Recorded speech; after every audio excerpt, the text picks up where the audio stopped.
One Man's Family, winner of 42 national awards, a Carlton E. Morse creation.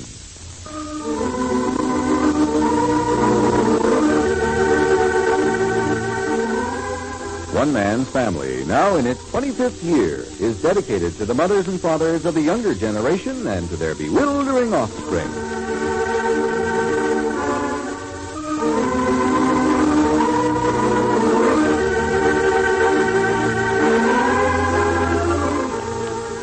Today, The Cure. Pinky Murray's fiancée, Miss Greta Stephenson, and her grandmother have dined with the Barber family home this evening, but Pinky has not yet seen them. And now there's a knock on Pinky's bedroom door. Who is it? Oh, Uncle Paul. Come on in. How's the dinner party? We missed you, Pinky. You tell me you didn't eat anything. Orange juice, that's all I wanted. Sit down, Uncle Paul. Tell me something. Does it seem to you I have a lot more hard luck than the average Joe of your acquaintance? Pinky, you shatter the records. Yeah, that's the way it seems to me. I must be out of step somehow. After a while, you begin to think, hey, maybe it's me. A profound observation, very rarely arrived at by the species known as Homo sapiens. Homo sapiens. Is that where we get poor sap, do you suppose? It's entirely possible. Well, here I am, Uncle Paul. Engaged, and a success in business, with an apartment rented, and an option on a second-hand family sedan. I didn't know that. Why an option? Well, Greta wants to pay cash. Oh. Yeah, she has some kind of strict ideas, and I know where she gets them. Like tonight, for instance. Her grandmother didn't want it to come up here to the bedroom, even though we're engaged. Well, now, wait a minute, hold on. That was Greta's interpretation of her grandmother's wishes. But Mrs. Stephenson said, since you've been so ill, Greta may come, if you feel well enough to see her. Huh? Well, Greta, I'll leave the door open the way they do in hotels. Now then, what were we saying? When? Oh, well, what I'm trying to get at, Uncle Paul, where do I make my mistakes? Because I sure do want to correct them if I can get to the root of them. For instance, where was this my fault? I got cut out of CZ's will because I'm trying to do the right thing. Sure that's the reason? Well, look, CZ got disillusioned with me on two counts. One, when I joined the Junior Chamber of Commerce, and two, when I got engaged to Greta. But these are right things, aren't they? Sure. So who's wrong? You think there'd be a reward for doing the right thing, but all I get is a frozen boot. Pinky, let's go back a little. How did CZ happen to decide to leave you his money in the first place? Well, because we're brother night owls. We climbed the neon sign side by side in dinner jackets. Oh, I see. You mean I was out of line then? What do you think? Well, you can't blend two opposite extremes. I know that. I'm popular with grandfather right now and zero with CZ. Then when I'm popular with CZ, I turn grandfather's stomach. So, what follows, Pinky? Well, it all started when I was doing the wrong thing. So I can't have it both ways now that I am on the beam. Is that it? Well, the point is, what do you really want, Pinky? Down deep. I don't know what I want. You better find out, hadn't you? You've got a lovely gal down there. You think so? I think she's a knockout. You really think so, huh? And what's more, she loves you. How can you tell? Well, it's in the shine in her eyes, Pinky. She can't say her name without glowing. Gee. And by the same token, I'm sure that if your true happiness lies in some other direction, in spending these last years with CZ, for example, I'm sure Greta would release you and recover. She's an intelligent, well-balanced, great-hearted person, Pinky. A superior girl. Gee, I didn't know you liked her that much. And she left me. What do you know? Well, it doesn't surprise you, does it? Well, you know, Uncle Paul, I'm not used to affection. Oh, come now. Well, that's a fact. Most of my relatives only tolerate me out of a sense of family duty. So when a blonde Viking, starchy apron Marilyn Monroe like Greta seems to love me, well, I'm not used to it. I can hardly believe it. I get a feeling it's not meant for me, really, and it won't last. Pinky, I'm going to send her up here. You haven't really looked at Greta. That's all that's the matter with you. Yeah? Okay. I bet she's pretty tonight, huh? She'll rock you on your heels, young fella. Hey, do I look all right? You will to her, Pinky. Hey, I ought to talk to you oftener. You know something? You teach a guy to think. That's a real compliment, Pinky. Hey, tell her to hurry, will you?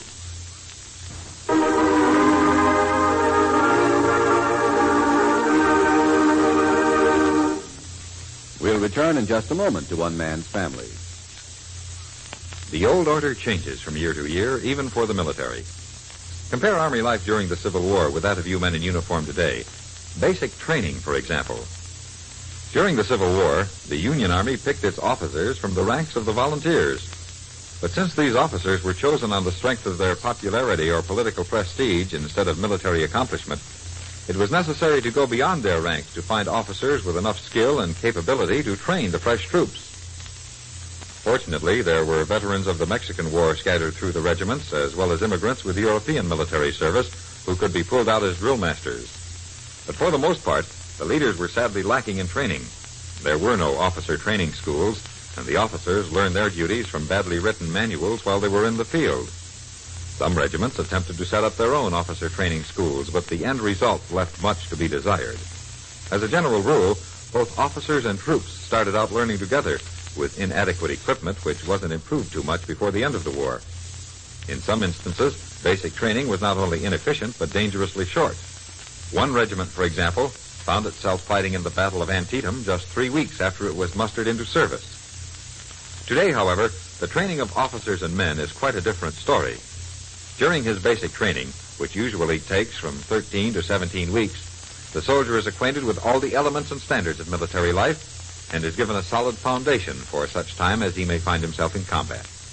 He is further given a working knowledge of all types of weapons and their operation. His basic training also serves as a physical conditioner for future assignments. After basic training is completed, the majority of the men are assigned to a regular unit to further their training. Those with the necessary qualifications may be sent to OCS if they so desire, and a few with outstanding qualifications may be sent to West Point Military Academy. Thus, the enlisted men eventually find themselves with the job for which they are most qualified and commanded by officers who have gone through extensive and comprehensive training so that they, too, may do their job well. Yes, when it comes to building a well-trained and well-informed army, you can be sure the collar of his peppermint stick pajamas, runs his hands over his hair, folds the top sheet carefully over his lap, and faces the open door. In a moment, his eyes mist over as he beholds a blonde vision of youth and wholesome loveliness. Greta, I was kind of weak before, but now I'm strong.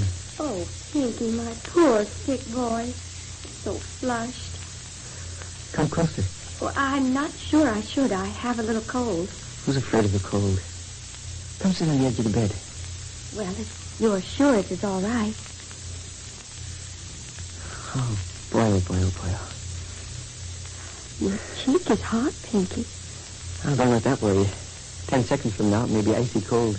Oh, no. Why are you so ill? What is wrong? I'm sort of a medical mystery, Greta. Hank and Dr. Thompson, both of them are baffled. But don't talk about me. Hey, your ears should have been on fire. Uncle Paul's been here talking about you. Says you're the absolute top.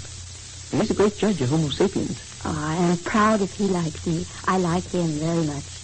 He's much like you. Like me? Look at you. Even Father Barber. Take hold of my hand. Am I living? Listen, at dinner I think this. It is as if the good Lord took a little of the best here, a little of the best there, and said, these are nice, generous qualities to use in evolution. And I shall give them all to one young man, Pinky, to carry on to the next generation. Hey, think it'd be okay if I kissed you? The door is open. That's what makes it okay. Oh, Greta. Oh, Pinky.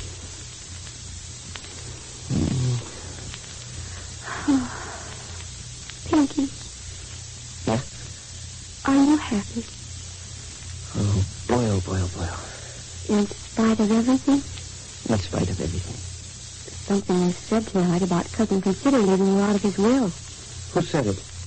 Pinky, something has happened that you've not confided. Look, Greta. CZ's a nice old guy, see? I love him. He's gay, but that's it. It's all gaiety until it's monotonous. And, well, quite a while before I even met you, he got sort of disenchanted with me. It is a good thing. Huh? We'll make our own way, Pinky. We will not worry about Cousin Consider's money or Father Barber's money or my grandmother's money or the Stephenson money in your way. We'll make our own. Then at last. Gosh, this is great. On our own forever. Certainly. And I hope we have 10 sons, all with hair like yours.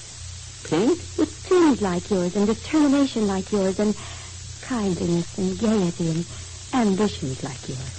Oh, boy, talk some more. That's the kind of conversation that's going to make me well.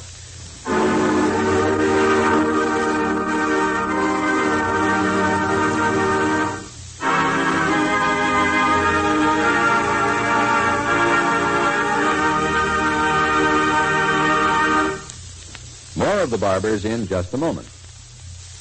This is Bill Goodwin. You know, someone once said humor is the true democracy. And that's why we Americans can smile when we tell the stories of the legendary heroes who helped to build our country's great institutions and industries.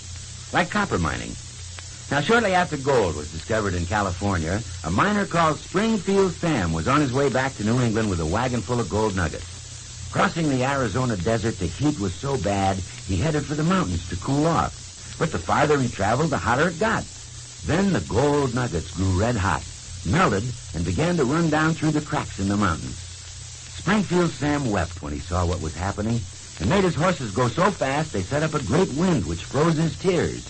Then the tears turned to hail, which froze the red-hot gold before it could turn yellow. Months later, prospectors found the charred wagon, but nothing was ever heard of Springfield Sam or his horses. Only a legend? Who can say for sure? Today you can see the red-hot streaks of gold still frozen in the Arizona mountains, only now they call it copper.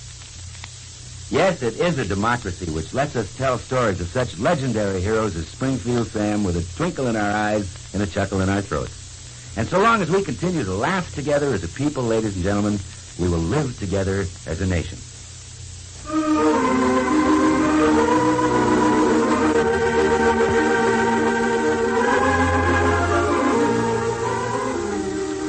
It's an hour later. Paul, at work in his studio, hears racing footsteps on the stairs. And a moment later, the door bursts open, and there's Pinky, not only fully dressed, but in top coat, gloves, and Homburg. Don't tell me you've recovered. Yeah, Uncle Paul, may I borrow your car? Grandfather's car broke down, and Greta and her grandmother are waiting for me to take him home. Here are the keys. Oh, thanks. What's a great change in a short time, Pinky? What happened? I don't know. I had one last heat wave and one last chill. Hank took my temperature, and I'm normal. Suddenly I feel great-o. You're right. She's nuts about me. First time in history. And June 28th, she'll be Mrs. William Herbert Martin's Pinky Murray. Boy, oh, am I going to be proud. Good night.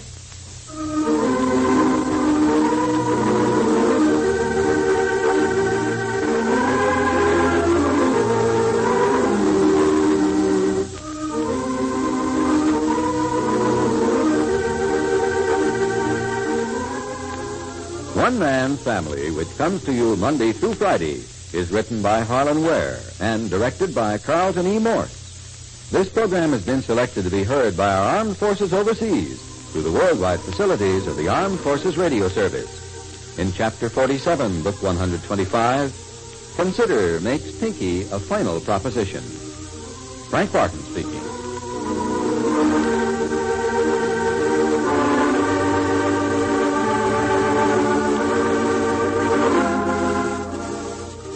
One Man's Family, winner of 42 national awards, now in its 25th year, is a Carlton E. Morse production and comes to you from California. This is the United States Armed Forces Radio and Television Service.